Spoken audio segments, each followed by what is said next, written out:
vogliamo vivere la certezza che abbiamo una madre che è sempre pronta a venire in nostro soccorso.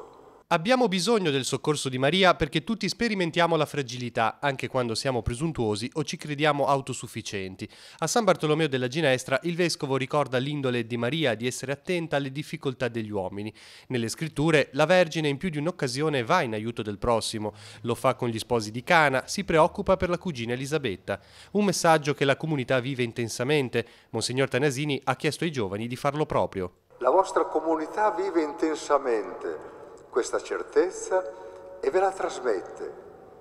E questa certezza vorrei proprio che entrasse forte nella vostra vita. Qualunque sia il cammino che voi compirete, sapere che avete colei che vi soccorre, che vi sostiene. Nei momenti della debolezza, dello scoraggiamento, quando c'è il senso del fallimento, Maria è lì, c'è, non viene meno.